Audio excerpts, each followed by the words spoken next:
Welcome to the Susan Brender Show. It's all about you. Featuring shows on health and wellness, the performing arts, politics, and people who inspire you to be your very best. And now, here's Susan Brender. I'm Susan Brender, and this is the Susan Brender Show. Now, I have a treat for everybody in our audience.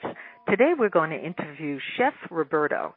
He's a magnificent chef who owns a restaurant called 427 in West Palm Beach, Florida. Now, for those people in our audience who live in Florida, you will have the biggest, most wonderful treat in eating in a restaurant because he makes you feel at home. You're like a family in the restaurant. Now, let's talk to Chef Roberto to find out more about how he got started in the food industry. So, welcome to our show, Chef Roberto. Hello, how are you? I'm fine. You know, I ate in your restaurant a long time ago, and what I remember the most, this restaurant is extremely cozy. Can you talk a little bit more about your restaurant? Well, first of all, thank you for inviting me to your show.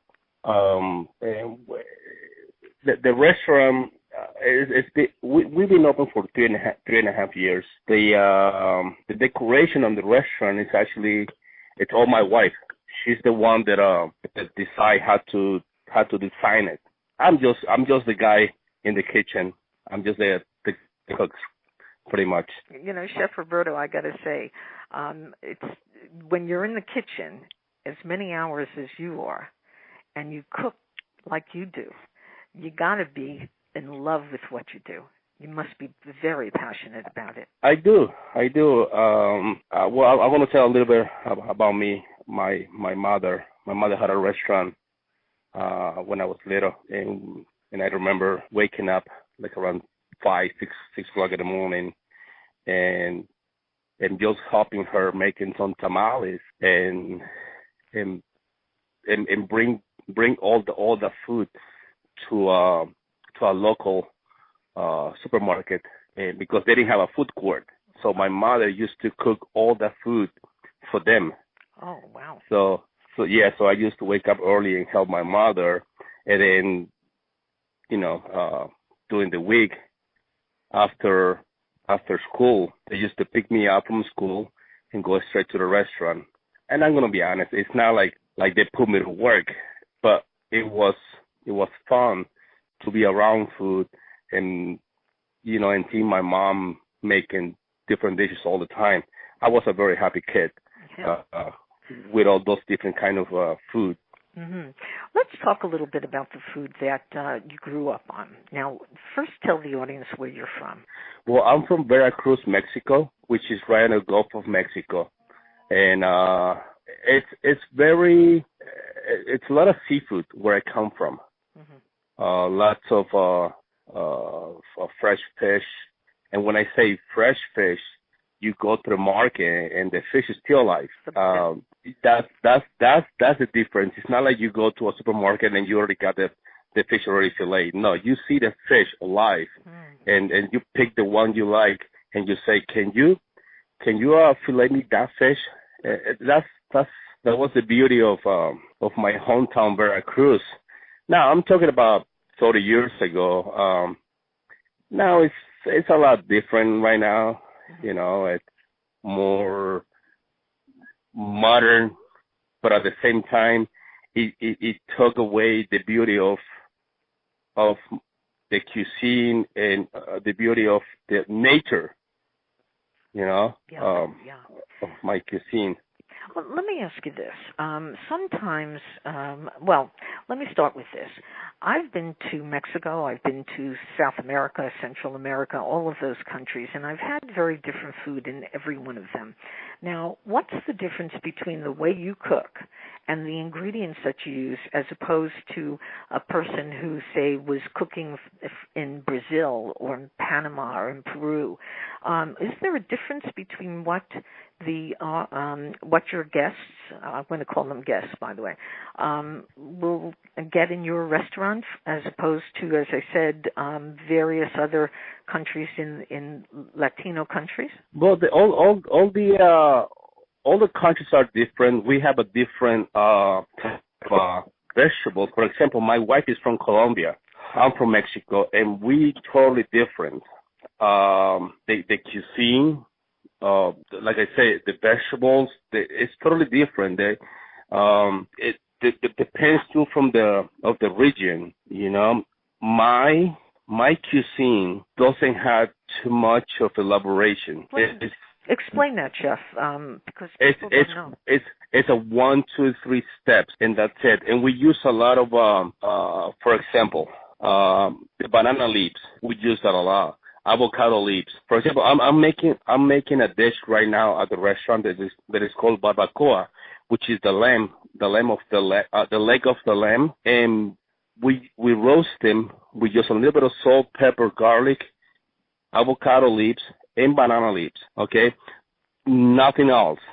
So you roast them for like 6 hours, and the flavor of the banana leaves and the avocado leaves is such a beautiful combination that you don't need much. You understand? Yeah, well, my mouth is watering, so yeah, I understand.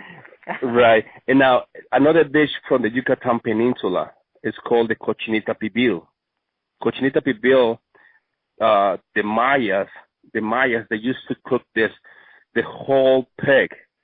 They used to dig a hole, and they marinate the whole pig with a seed from the Yucatan Peninsula that is called anato or the achiote, which is a paste. Wow. And then they marinate it with some oranges and cover on banana leaves, and they put that whole pig inside the hole on the ground, and they cover it with banana leaves and cover it with sand. And you just leave that pork in there for hours. I'm talking about 7-8 hours. Wow.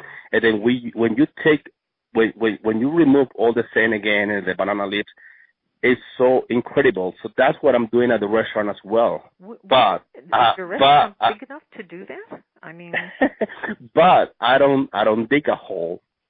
Right now we use we use the oven. That's the only difference. We use the oven, but it's the same ingredients that I'm using: the anato seed, the banana leaves, and the sour oranges. So that dish has been on my two menus, my two past menus. People love them. People love that dish, and they keep asking me, please put that pork on your next menu. It's so delicious. Now, I remember, it's a very interesting thing that you mentioned the Yucatan, because when I was first married, we went to the Yucatan on my honeymoon. And the dish that I remember the most was it was chicken that was baked in banana leaves. And, when I saw that, I thought, well, this is very interesting, because if you think about it, it keeps all the juices in. It keeps it very moist. Yes. Isn't that right? Yes. And actually, you can do the same preparation with, chicken and pork.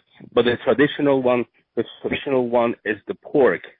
And my mother used to make the same preparation with chicken. Coming from a low class family, that's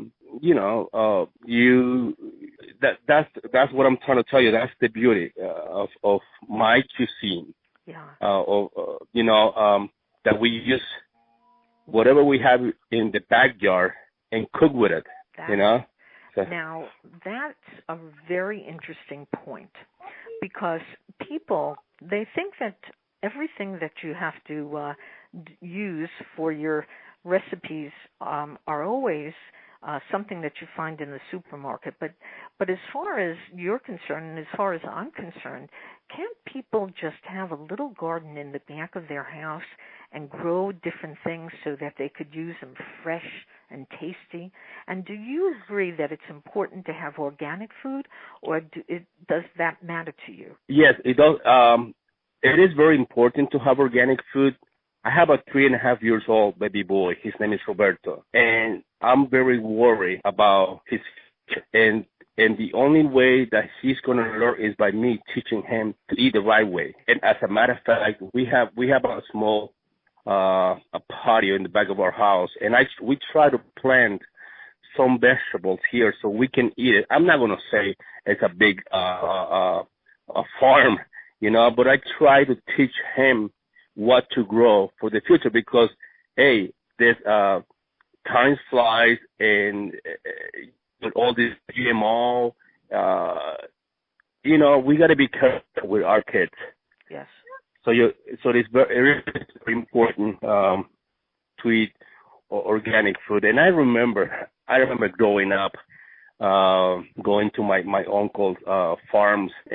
You walk, you grab a papaya off the tree, and you just eat it right there. And it was so beautiful. The cantaloupe, watermelons, avocados. I remember my mother used to make me tea from the lemon leaves. Oh.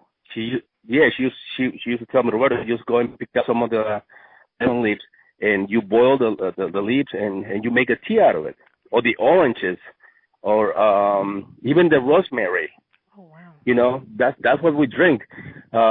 We didn't drink Coca-Cola or Pepsi. Right. All those sodas back then. At least in my family. Right. It was always fresh fruits. It was always cantaloupe, watermelons, papayas, oranges. You squeeze them, and that's what we're drinking. I always thought, my mother, she's so cheap. She doesn't want to buy me a soda. But no, that was her way for her to teach us how to eat and what to drink. Chef Roberto, you cook such beautiful food, and you just said, for example, that you have to put the pig in your oven and it takes about 8 hours. But, we live in a society today where people don't have a lot of time, and they also don't want to do anything that's complicated because, again, they don't have the time and maybe not even the desire to do that. So if you hear that from somebody who says, I have to drop into one of these fast food restaurants, I don't have a lot of time, what do you say to them? You know what? I'm not a fan of those fast food restaurants. What I do a lot of here at my house, because I do cook at my house as well, not all the time. My wife, she's a wonderful cook as well. But hey, what I do here, I always get let's say a piece of meat. I cut it in pieces, I marinate them. Nothing fancy. But the main point is to eat healthy. The beauty of the main ingredient, which could be the steak or chicken. I'm a very easy guy. Now, Chef Roberto, if you have many things in your kitchen, what things would you really want that would be easy for people to cook with? So describe your kitchen and the food that you have in it. Well, my kitchen at the house, my house? Of course. At the house, you know what? It's funny. My wife, she has a lot of pots and pans, and I only use 2 of them: a saute pan and a big pot. That's it. I like. I don't like fried food, so it's either sauteing a grilled piece of chicken, or I boil, a nice piece of pork, or if I want to do like a shredded beef, I only have 2 of them. I do have a lot of spices, bay leaves. That's what I wanted to know. What kind of I have a lot of. Do you have? Yeah, I have a lot of bay leaves. I don't. You're gonna laugh. I don't like spicy food. I'm not gonna laugh. And I'm Mexican. Okay. Well, yeah. Everybody's allowed to have their own taste. Now, you and I, we agree on that. I'm not interested in spicy food, but interestingly enough, I find that a lot of people are. However, this is not okay. And eating healthy and preparing just for a very short time, because as I said before, most people will say, oh my God, I have to put butter in it, I have to put eggs in it, I have to put all kinds of milk, all kinds of spices, and, we're going to get all those different kinds of spices. So, again, give us a recipe that you think that the audience can use and can work with that is very interesting and that you love. Well, an easy recipe. Get I love duck. Duck breast. Yeah, but see, the sauce is a little complicated. But if you have a time to make a salsa verde, you don't have to make it spicy. It's so simple. Garlic, onions, a little olive oil, green tomatoes, cilantro. Blend it all together, and that's your salsa verde. Grill up either a duck breast, grill it, slice them up, salsa verde on top. It's not going to take you too long. That's a 10-minute preparation dish. Mm-hmm. Yeah, it's so easy. Either you can eat it, the salsa verde, you can eat it raw or cooked. Same process. Just blend it all together, put on a saute pan, and cook it for a little bit. Right. Or right now in the summer, we have beautiful mangoes. We have a lot of watermelon. Hey, use what you have in season. It's cheaper and it has the better flavor right now. Mangoes. Get a piece of mango, cut it in cubes, some onion, cilantro. If you want some jalapeno, a little kick to it, make a salsa. Use canola oil in there. You not always have to use olive oil. You can in that case you can use canola oil. Grill a piece of grilled chicken with a mango salsa. Or cut a piece of watermelon, cut it in like a circle, grill it. It's a beautiful summertime right now. Mm-hmm. You can use your grilled. Cut a piece of watermelon, grill it, drizzle it a little bit of balsamic reduction on top. If you have some type of cheese, this is one of the salads that I have at the restaurant. Grilled watermelon with some jamon serrano, which is the Spanish version of the prosciutto. The jamon serrano goes on top and queso fresco, and then you drizzle a little bit of balsamic dressing on top, or balsamic reduction. That's a beautiful salad. It's very refreshing. Mm-hmm. Doesn't take long. Now Go ahead. No, you can get a watermelon right now for $4. It's so cheap. Mm-hmm. That's right. Now you use the word reduction. Would you explain that to our audience? Well, yes. When you reduce, we're going to use an example, the balsamic. When you reduce it down, it becomes a little more sweet. So that's what we look for. The more sweetness to it. We add sweetness to the sweetness of the watermelon. Just reduce it down. Let's say a cup of balsamic. Reduce it down to like 3 spoons. You taste it. It's so beautiful. It's so delicious. It's so sweet. It's so simple. Like I said, those are some recipes that you don't have to go crazy. I use a lot of fruit on my menus. I have the cochinita pibil is over grilled pineapple. Remember when I started the show, I said that I'm salivating here as I listen to you tell all the recipes. It sounds so wonderful. Yeah. Now, more and more chefs in the Palm Beaches have become involved in cooking contests, particularly on the Food Network. Do you have an interest in that? You know what? About a couple of years ago, one of my customers, she came to the restaurant and said, Roberto, I know somebody from this Food Network. And what do you think? Would you like to be part of that show? Susan, I'm a very busy guy. You've been to my restaurant. Yes. I'm a very busy guy. I'm always at the restaurant. I'm the main chef at the restaurant. Right now, I can't go to any of those shows. Right. Because the restaurant we have to close. Yeah. If I'm not there. In the near future, it's a possibility. I would like to go there and be part of those shows, see how, see how it's all about it. So, Well, when you watch those shows on the Food Network, and I assume that you do, what do you think about them? Do you think that those chefs that you see are absolutely magnificent chefs, or are they just like anybody else? I think honestly, I see some of the chefs they're pretty good. But I'm going to be honest with Food Network. I used to love Iron Chef Japan. That was a beautiful show. It was more real. I don't know, but I think that the food shows right now, I don't know. There are something that they made that they make me think, that's not true. It's impossible. Right. You know, I might be wrong. I don't know. So. No, I don't think you're wrong. Actually, I tend to agree with you because they do so many weird and odd kinds of recipes using different ingredients that seem just not really healthy. So I would agree with you. Yeah, it's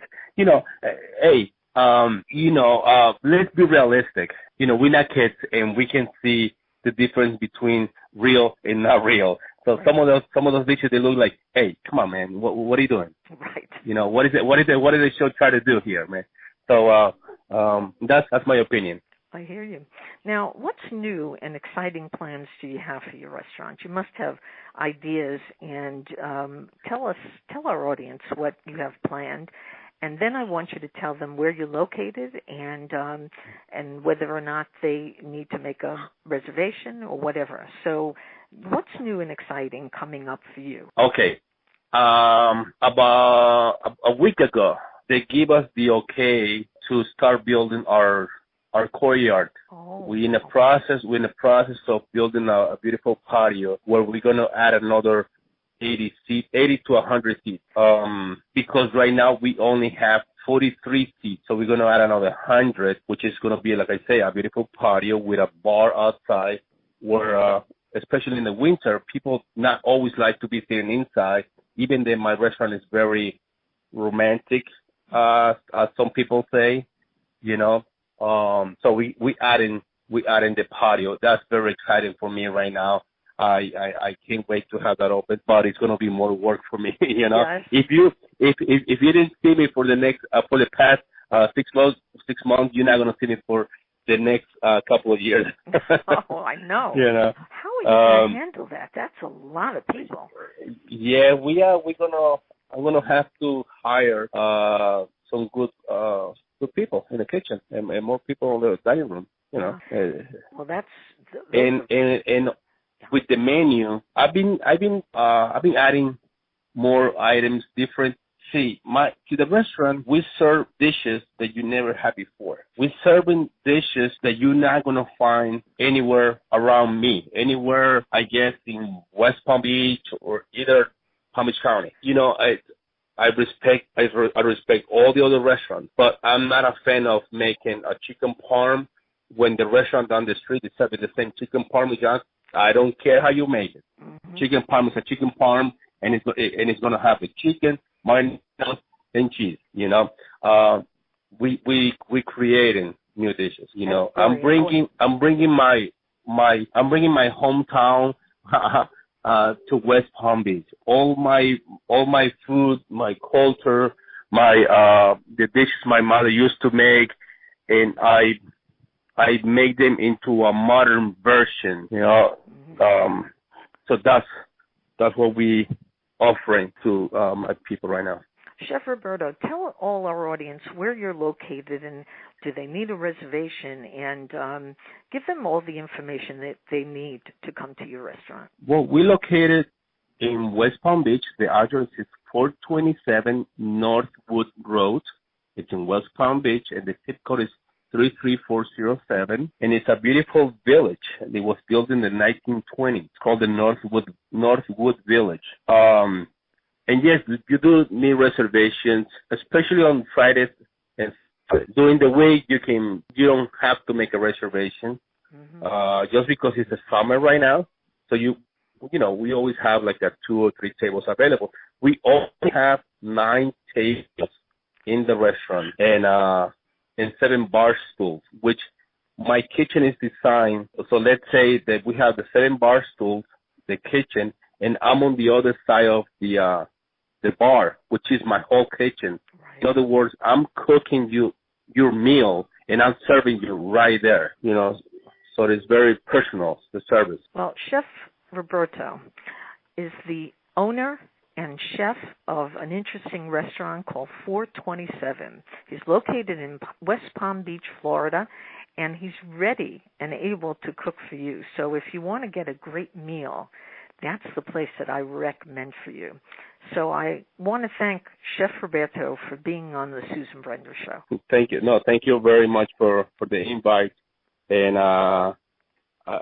everybody out there, welcome at any time. My name is Chef Roberto, chef and owner of Table 427 in Northwood. It has been my pleasure to be in your show, Susan. I love you, and I can't wait to see you again. Oh, you certainly will. Thank you very much. Bye now. Thank you. Bye.